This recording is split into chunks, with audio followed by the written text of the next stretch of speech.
ആഗ്രഹവും ദാരിദ്ര്യവും തിന്മകളുടെ മൂർത്തിഭാവങ്ങളാണ്. തിന്മയെ കൈവടിഞ്ഞ നന്മയെ പ്രേമിക്കാനുള്ള ശക്തിയാണ് മനുഷ്യന് ആവശ്യം.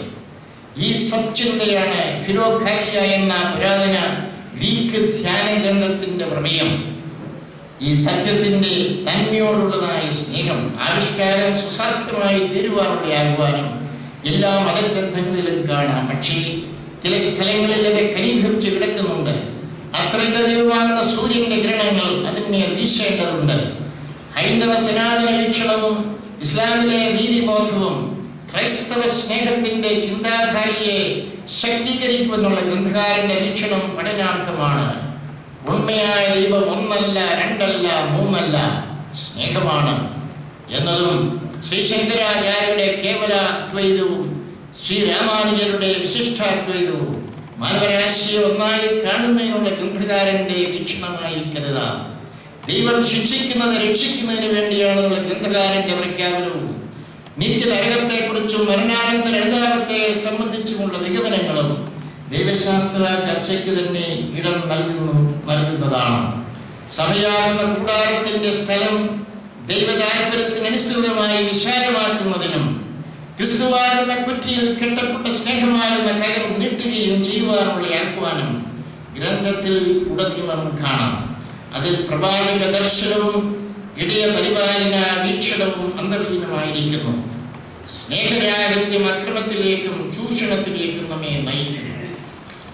സ്നേഹമാകുന്ന ക്രിസ്തു വഴിയും സത്യവും ജീവനുമായി തീരുമ്പോഴാണ് ക്രിസ്തു ലോകരക്ഷിതാവായി പ്രഖ്യാപിതനാകുന്നത്. വേദനയുടെ വഴിയിൽ കൂടിയുള്ള യാത്ര മാനവരാശി മുഴുവനും വേണ്ടി ദൈവം നൽകിയ പാതയാണ്. പ്രേക്ഷിതവൃത്തിക്ക് ഒരു പുത്തൻ ശൈലിയാണ് ഇന്നിന്റെ ആവശ്യം. മതത്തിനു വേണ്ടി മരിക്കുന്ന മതമൗലികതയല്ല വേണ്ടത്. മനുഷ്യർക്ക് വേണ്ടി ജീവിക്കുന്നവരാണ് ലോകത്തിന് ആവശ്യം. അവരാണ് നിത്യ സ്നേഹകൂടാരം ലോകത്തിൽ ചമയ്ക്കുവാൻ നിയോഗിക്കപ്പെട്ടവർ. അവർ നിർമ്മിക്കുന്ന സ്നേഹകൂടാരം പുതിയ ആകാശവും പുതിയ ഭൂമിയുമായിരിക്കും. ക്രിസ്തീയ സ്നേഹത്തിന്റെ കാഴ്ചപ്പാടിനെ പ്രചോദിപ്പിക്കുന്ന ചിന്തകളുടെ ഒരു ആവിഷ്കരണം ഈ ഗ്രന്ഥത്തിന്റെ രണ്ടാം ഭാഗത്തെ ചേർത്തിരിക്കുന്നത് തികച്ചും പ്രശംസനീയമാണ്.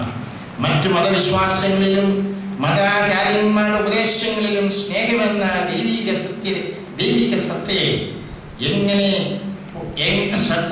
എങ്ങനെ ഉൾക്കൊണ്ടിരിക്കുന്നു ചൂണ്ടിക്കാണിക്കുന്നു. ഫാദർ ഡോക്ടർ നദനിൽ കുൻബാർ എഴുതിയ സമാപന കുറിപ്പുകൾ ഗ്രന്ഥകാരന്റെ ചിന്തകളുടെ മാറ്റ് വർദ്ധിപ്പിക്കുന്നു.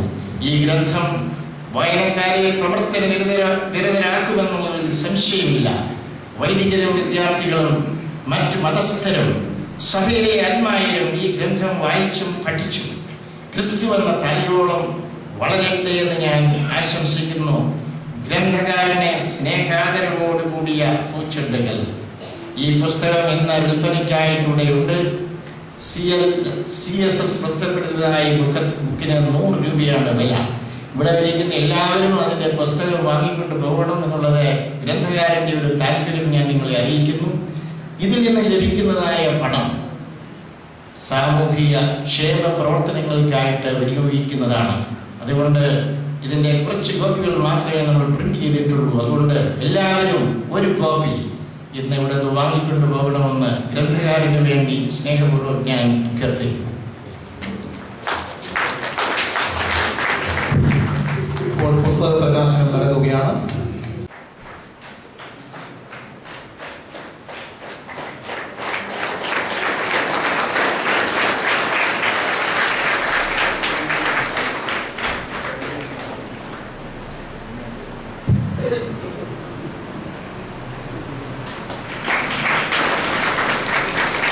മാതൃത്വത്തിന്റെ ഭാവം തുളുമ്പുന്ന കവിതകളും പ്രകൃതി സ്നേഹവും ഒക്കെയായി കേരളത്തിന്റെ ഹൃദയത്തിൽ സുഗതകുമാരി ടീച്ചർക്ക് ഒരു സ്ഥാനമുണ്ട്. വളരെ ബഹുമാനത്തോടെ സ്വാഗതം ചെയ്യട്ടെ കേരളത്തിന്റെ പ്രിയപ്പെട്ട സുഗതകുമാരി ടീച്ചറെ, രാജ്യം ആദരിച്ച സ്ത്രീരത്നം.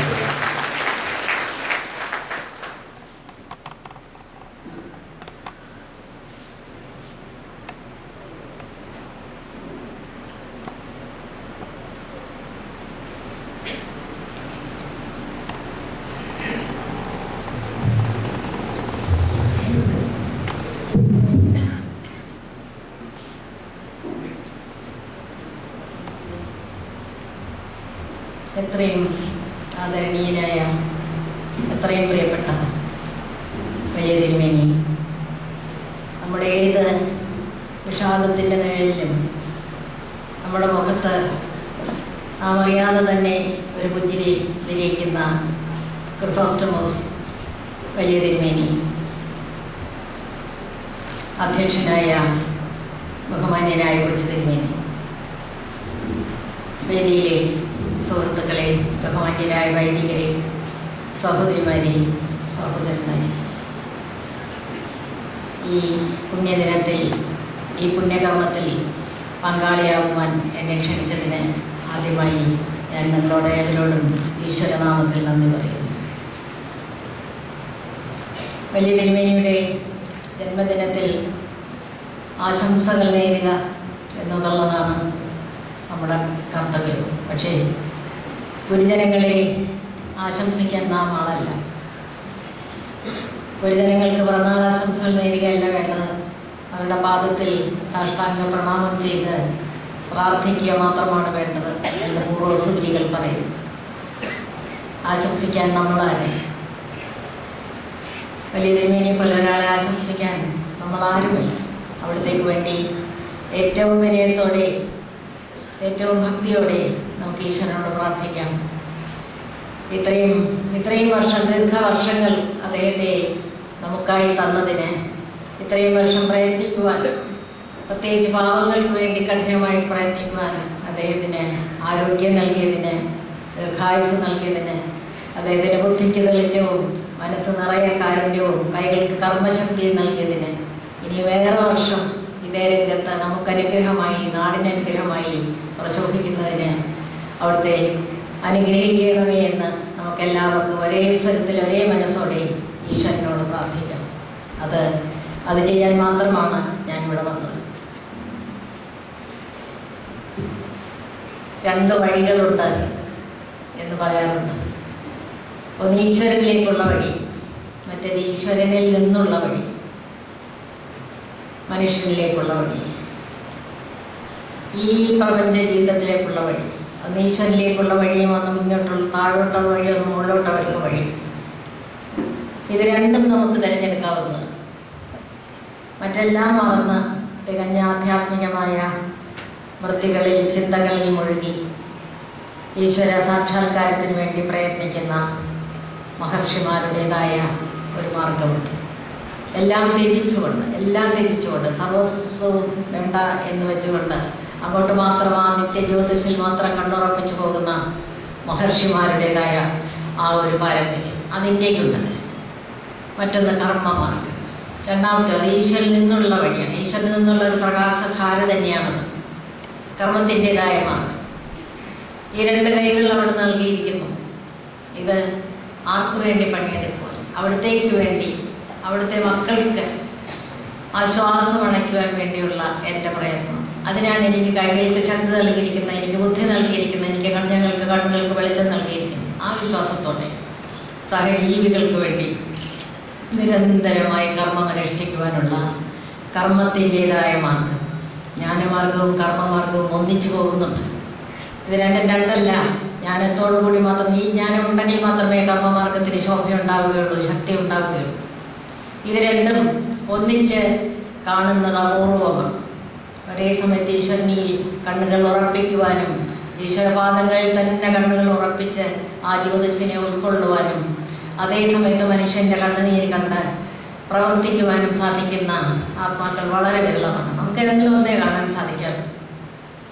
സാധാരണ നമ്മുടെ കാര്യങ്ങളിലേക്ക് മാത്രമേ നമ്മുടെ മനസ്സ് പതിയാറുള്ളൂ. ഈ 2 വഴിയിലേക്ക് ഒരേ സമയത്ത് മനസ്സുറപ്പിക്കുവാൻ, ദൃഷ്ടികൾ ഉറപ്പിക്കുവാൻ കഴിഞ്ഞ പുണ്യാത്മാവാണ് നമ്മുടെ വലിയ തിരുമേനി. അദ്ദേഹത്തിൻ്റെ മതം സ്നേഹമാണ്.